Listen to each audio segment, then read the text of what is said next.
Você sabia que um evento que aconteceu há mais de 500 anos atrás ainda define como e no que nós cristãos acreditamos hoje?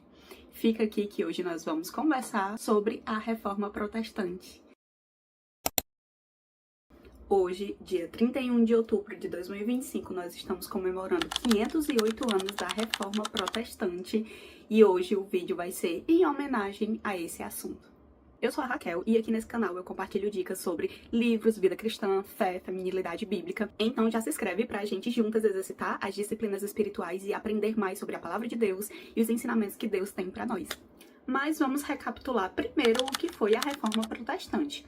Naquele tempo, a igreja tinha se perdido um pouco e a Igreja Católica Romana tinha ganhado mais força. O sistema da Igreja Católica Romana era um sistema de venda da salvação, de indulgências, de visar mais o lucro do que de fato estar passando a palavra de Deus para as pessoas. Tanto é que as missas eram celebradas em latim, a leitura da Bíblia era feita em latim, porque só tinha a Bíblia em latim, então as pessoas normais não tinham acesso ao que a Bíblia estava querendo dizer para poder tirar as suas próprias conclusões, fazer sua leitura bíblica e a sua interpretação.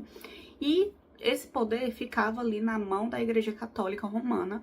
E aí ela foi colocando a questão de vender indulgências, das pessoas precisarem pagar indulgência também para os parentes que já tinham morrido, para alcançar a salvação. E tudo isso, a salvação foi se tornando ali uma moeda de troca para que a Igreja Católica Romana conseguisse mais dinheiro.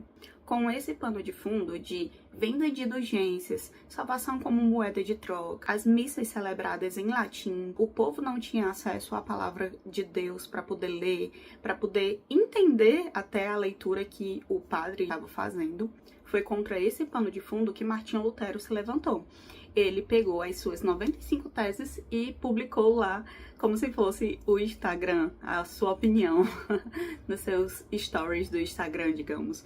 Ele publicou as suas 95 teses na porta do castelo de Wittenberg para poder discutir as suas ideias e levar mais pessoas a refletirem sobre as indulgências, sobre a venda da salvação. Ele também queria questionar publicamente a autoridade do Papa sobre a questão do purgatório, chamando a igreja a se despertar e lembrar que a salvação é somente pela fé. É bom lembrar que as reformas, sim, no plural, elas aconteceram primeiro ali, começando com Lutero na Alemanha, mas quase simultaneamente também tivemos Zwinglio na Suíça e um pouco depois desses dois tivemos Calvino em Genebra. Apesar de Lutero e Zwinglio concordarem na maior parte das ideias sobre salvação, eles discordavam de alguns pontos, como, por exemplo, a Santa Ceia.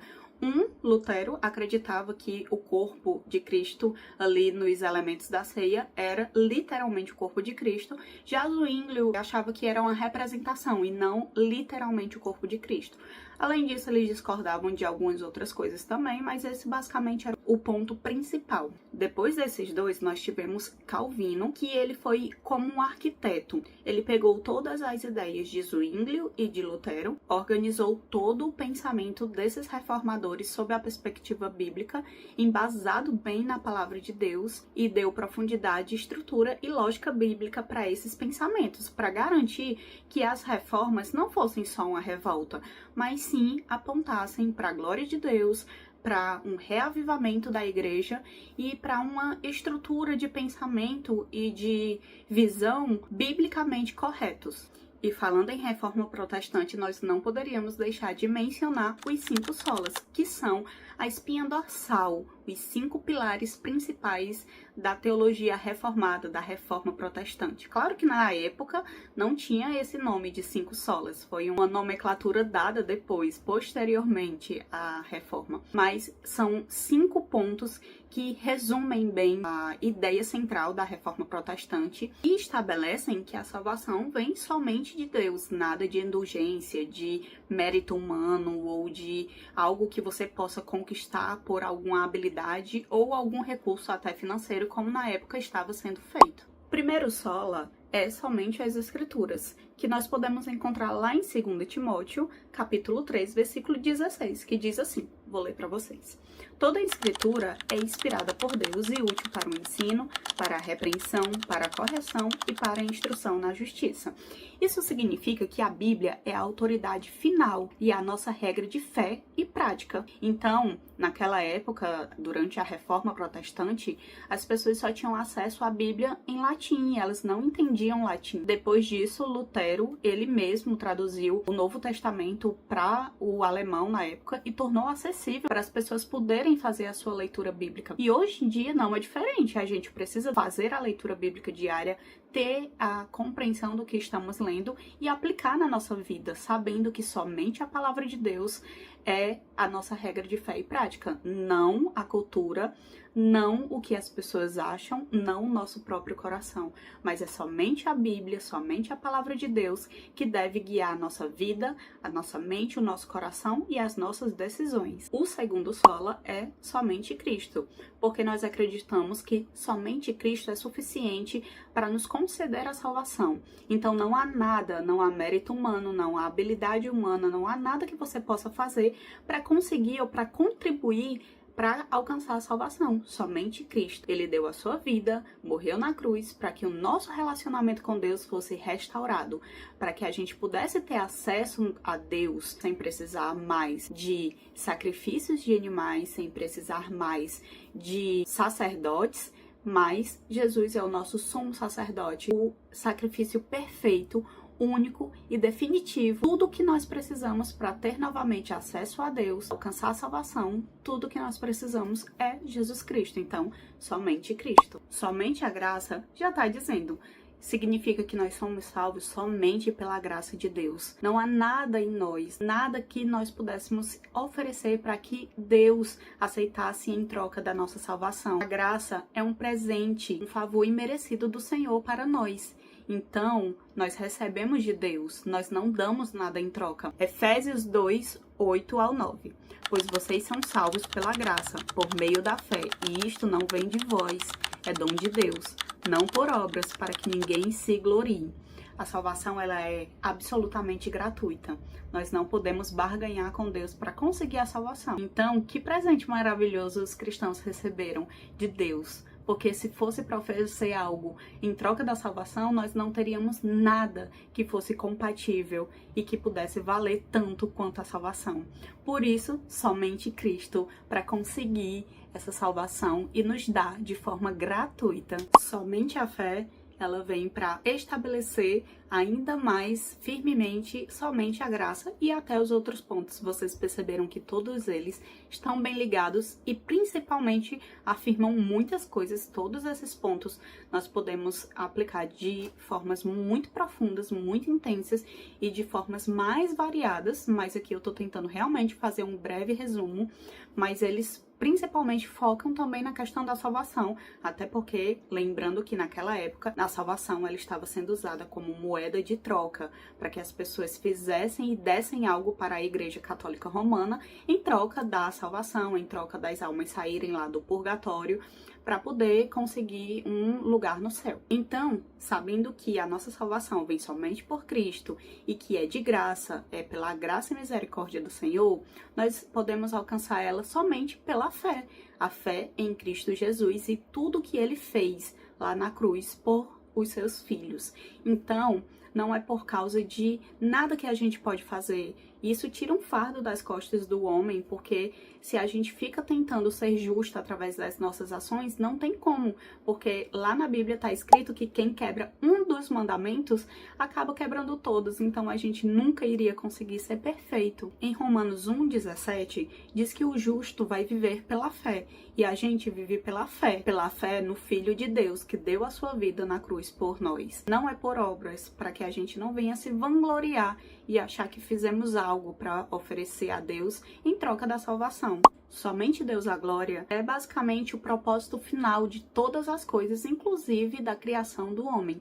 Glorificar ao Senhor. Lá em 1 Coríntios, no capítulo 10, no versículo 31, diz que tudo que a gente for fazer, seja comer, seja beber, as coisas mais simples que nós fazemos durante o nosso dia e que fazemos também repetidas vezes durante o dia, até essas coisas têm que ser feitas para a glória de Deus.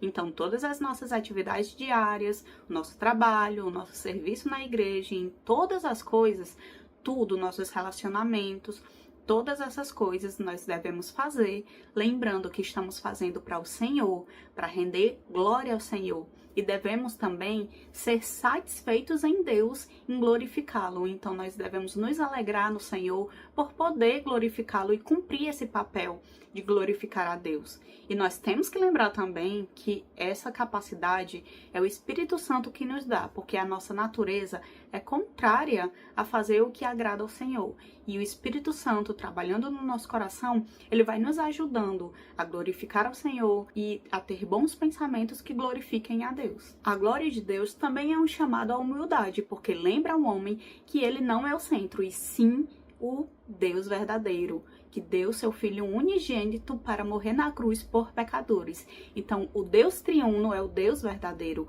o único ser que merece toda a honra e glória. Devemos lembrar, nesse ponto, da frase mais clássica do pastor John Piper, que Deus ele vai ser mais glorificado quando nós estamos mais satisfeitos nele. Então, que a gente possa encontrar satisfação em glorificar ao Senhor, em render a Ele o louvor e a honra que Ele merece, pois Ele é o único digno. Estamos diante do nosso Criador, além do nosso Criador, o nosso Redentor. Então, esse foi um breve resumo mesmo sobre a Reforma Protestante e as 5 solas, os reformadores, e lembrando também que essas reformas elas permanecem até hoje, não só como ecos do que aconteceu no passado, mas uma chamada a que as pessoas hoje, os cristãos de hoje, venham ser fiéis à palavra de Deus, lembrando que somos servos de Deus e não somos o centro do mundo.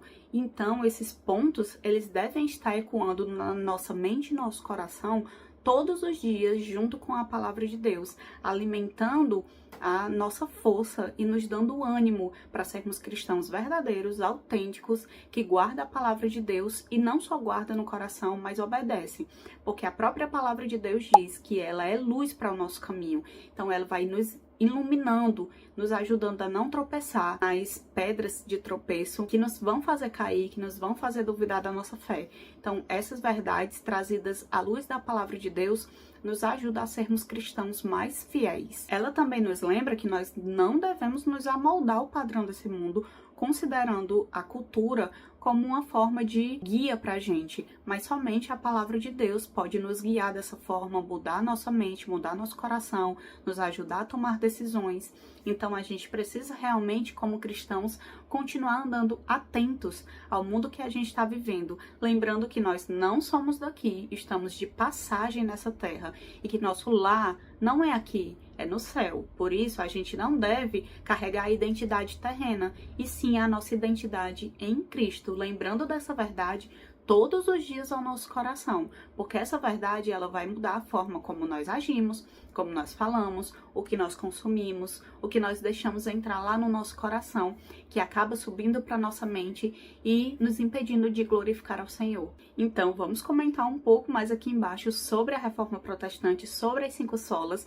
Me conta aqui nos comentários se você já conhecia todas as 5 solas, se vocês têm mais alguma dúvida para a gente poder debater um pouquinho mais nos comentários e se aprofundar melhor nesse tema que é tão rico, tão amplo e edifica tanto a vida do cristão. E se você gostou dessa jornada teológica, histórica e bíblica, se inscreve aqui no canal e ativa o sininho para não perder os próximos vídeos.